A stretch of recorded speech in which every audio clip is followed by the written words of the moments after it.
I will quickly present you the Austrian model.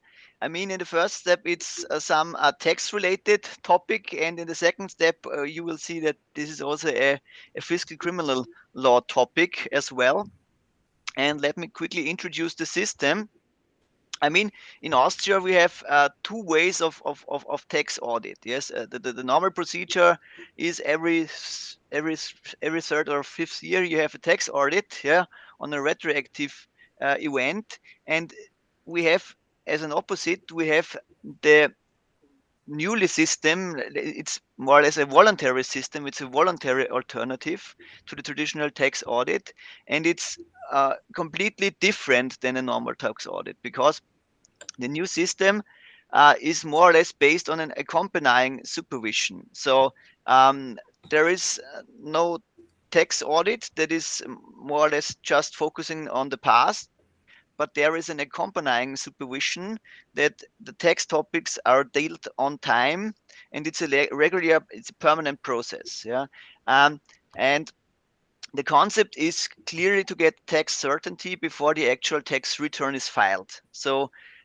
if the system is complete, then there is no need for a tax audit on past events. So this was more or less a pilot project from 2010 to 2018. Yeah, and now from the beginning of 1st January 2019, we have a legal framework in Austria for this so-called more or less supervision accompanying process.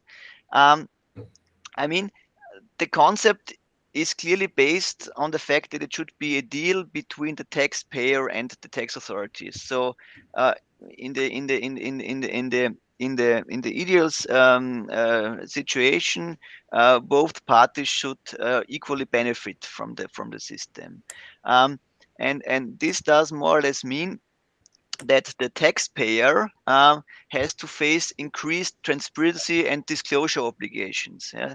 Meaning that facts that pose potential risks of being assessed differently by the tax authorities, yeah, these facts should be automatically reported to the tax authority, so that the taxpayer more or less applies a total transparency approach. Um, a prerequisite, which I will go into detail later on, is that an effective and certified tax compliance management system is in place. The benefit for a taxpayer, on the other hand, is that he has more or less a single point of contact where he can address his tax topics, and this should more or less make it more easy for the taxpayer to handle the enhanced transparency and disclosure obligations. Um, Another aspect is that you have the chance for regular meetings between the taxpayer and the tax authorities to discuss ongoing developments or legal topics that are interesting or of interest for the taxpayer, and you have um, timely good faith information um, on time. Yeah, so if you have legal aspects that you want to discuss with the tax authority, there is place to discuss them not only in a tax audit but before you file a tax return in the ideal situation. Yeah, and as a consequence, there is no reopening of assessed years. Yeah, as is a general rule that there is an ongoing evaluation process, an ongoing audit process, and there is no need to, let's say, open 3 or 5 years that have passed in a normal tax audit. So there is an ongoing tax process, and there is no need to reopen assessed years in a tax audit afterwards. There are some exceptions, of course, if there is a criminal offense in place or mutual agreement procedures, but these are very limited exceptions. And as you can see, there are benefits for the taxpayer as well as there are benefits for the tax authorities. I mean, for the taxpayer, it's clearly that you have much faster procedures and enhanced tax certainty. This is a real advantage for the taxpayer because the tax authorities assess facts before a tax return is filed, and you get a prompt assessment, and you don't have to. There's no need for a subsequent tax audit. Of course, you have reduced compliance costs, yeah, and you have reduced tax costs, meaning that you don't have a tax audit where you have to boost your resources and to go through topics that are already 5 or 7 years ago. So you have a reduced compliance cost. You don't have to look whether your CFO or your tax compliance officer is still in place or still at the company if the tax audit is coming. So you have reduced compliance costs, meaning that you don't have to to to to to focus on the past, but you more or less focus on the ongoing tax complying process. Um, yes, of course, you have reduced tax costs because planning issues, you can just discuss them with the tax authorities. You have the resources, and there is no need to take a too cautious approach if you have legal uncertainties. And of course, another benefit is that enhanced reputation. So you are a good corporate citizen, and you can just be proud of that. And this is a huge benefit, especially for criminal issues, which I will come back later on. Of course, the benefits for the tax authority is that they always have limited resources, yeah, and so it's clearly in their view that a self-regulation of the participating taxpayers leads to the effect that the tax audit related work is shifted to the taxpayer, and this is clearly a huge benefit for the tax authorities because there is always the problem that you have to look at your resources, and they are limited. They are of limited nature normally.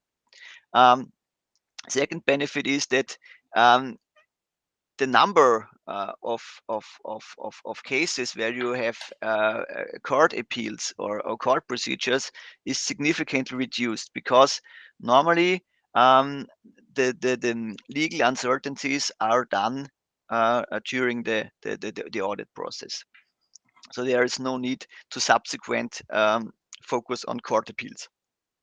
Uh, and this leads to the fact that the authorities can shift their resources to focus on non-compliant taxpayers or to focus on companies that are more or less in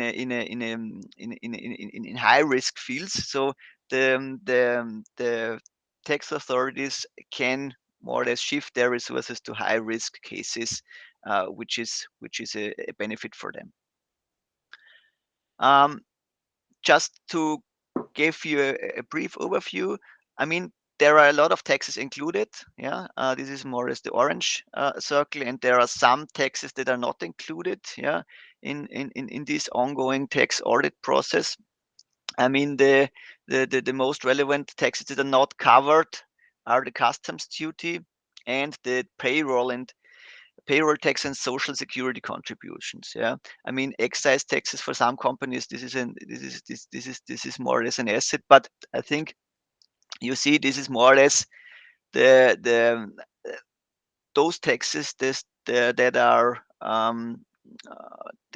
standard, where you have some legal uncertainties such as corporate income tax, VAT, and so on.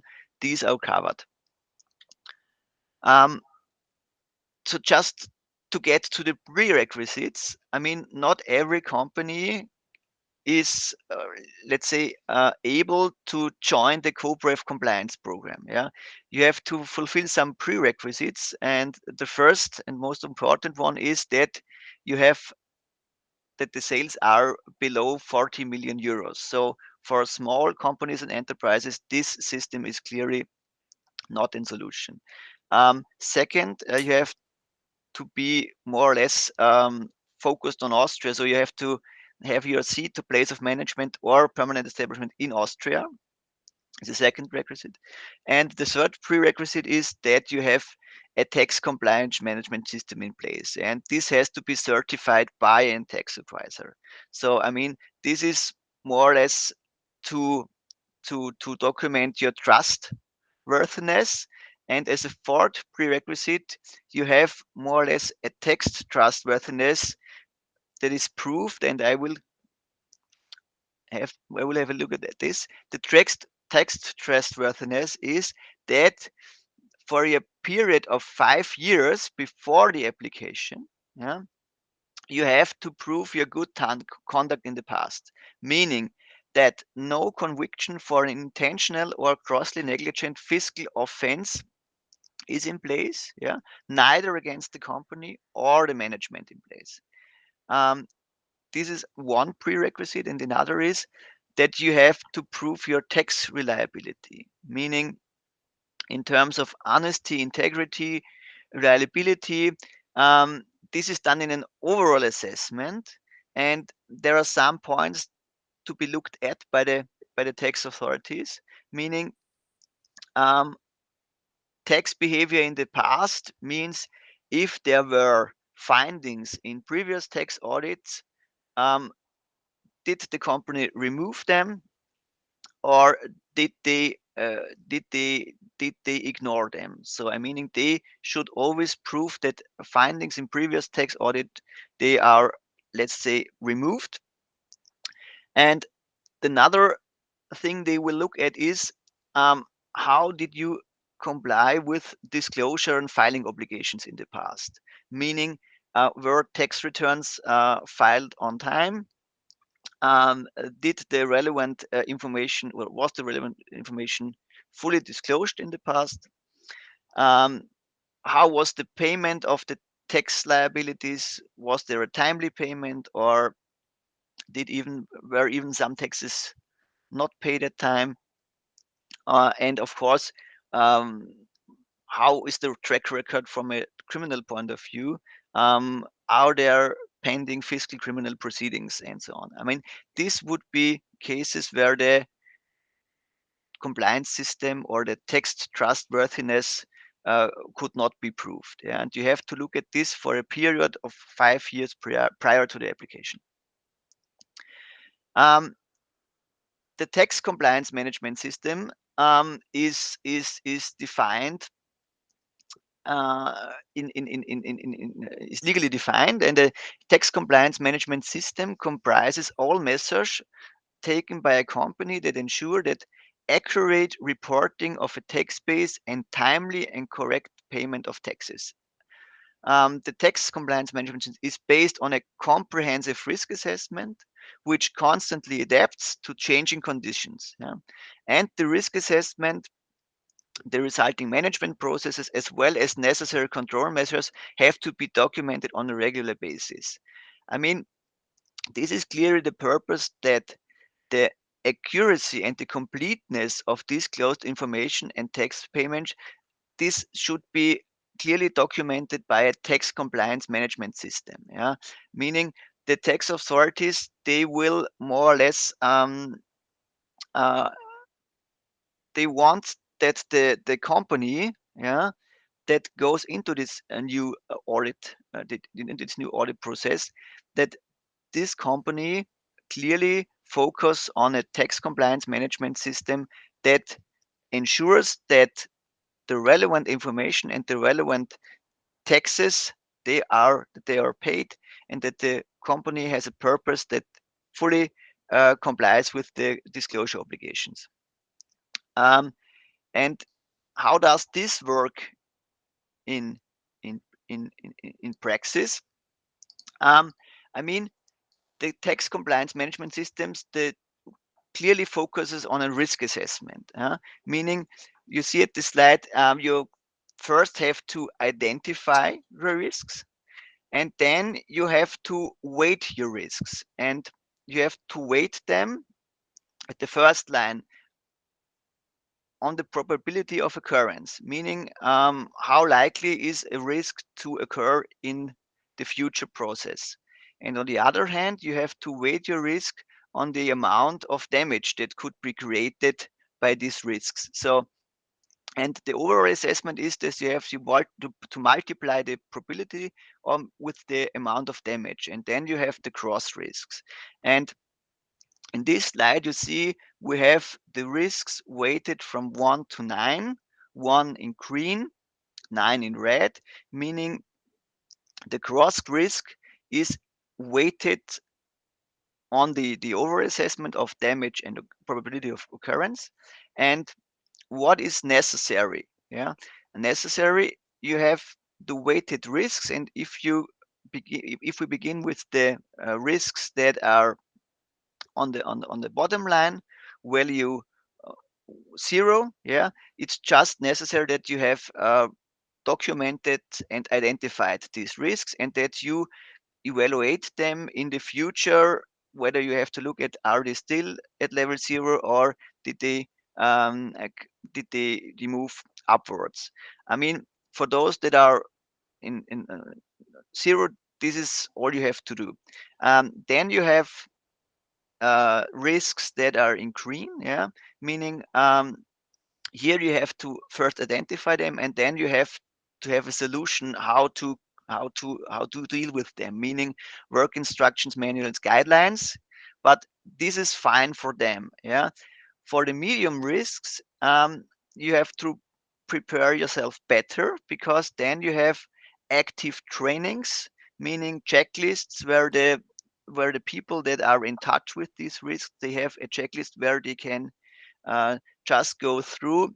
Like an airplane starts, you have to do certain checks uh, to ensure that the process is filed ordinary and safely, and you have to active communicate these risks. So I think this is something in between, and then we have the risks that are clearly uh, red ones. Yeah, here you have 4 ICE controls, sample controls, and you have to integrate them in an automation process. Yeah, meaning uh, that you have to know that these risks occur on a permanent basis, and if these risks are not identified or not dealt correctly with, then you have a huge amount of damage that could result from these risks. So of course these are they have to be detected and put in with red lights.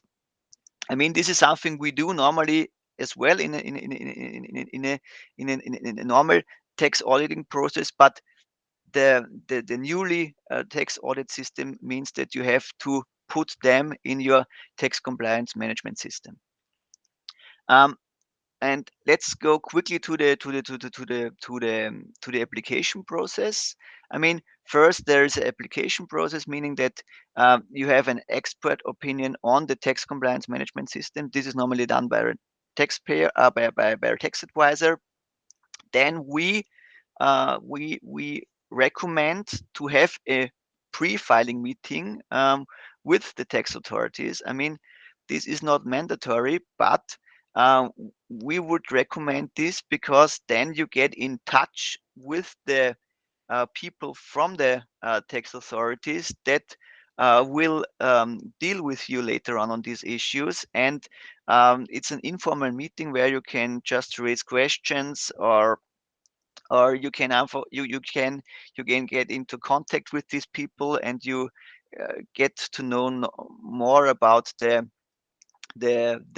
process, the process, the benefits, and more or less the next steps that will be affected by the application procedure. And afterwards, you will have to file a formal application request, and this is done. This is the next step, reviewed by the tax authorities, meaning Austrian place of management, sales threshold, etc. Is there a tax compliance management system? Is it audited? And so on. And then the next step, you will have a tax audit for all open years. Meaning this is like a corona test. Yeah, if you if the test is done properly, you then can go into the bubble. Yeah, and meaning the tax audit, if you are if you are compliant for the past, then they will let you into the bubble.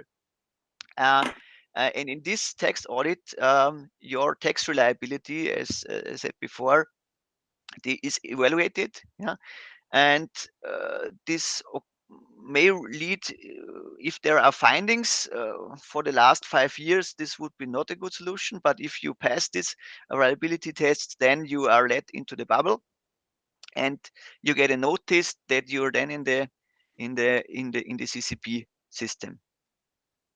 Of course, the exit is on application or ex officio.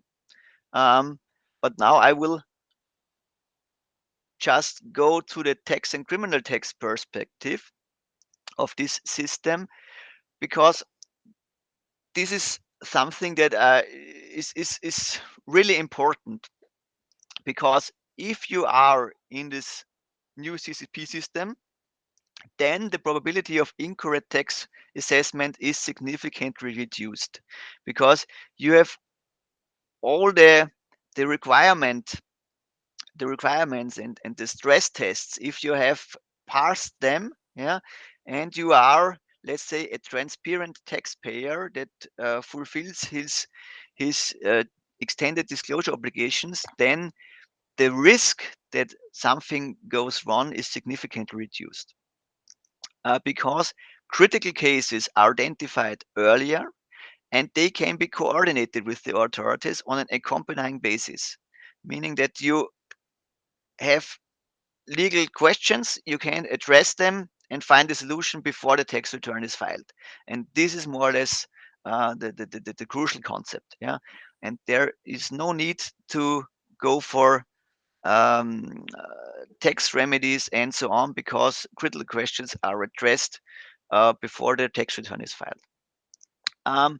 Even if something happens, and this is the criminal part of you, if you have such a CCP in place, or you have a tax compliance management system in place, yeah, this is an indication against intentional or grossly negligent misbehavior. Meaning that if the criminal authorities want to prove evidence, yeah, this is a very high hurdle for them, yeah, for proving misconduct under financial criminal law evidence criteria, because the taxpayer clearly documents that um, he he deals with the disclosure obligations or with tax obligations timely, yeah, and he is transparent, and the authorities, they have the right that they pose questions, or they treat tax issues during the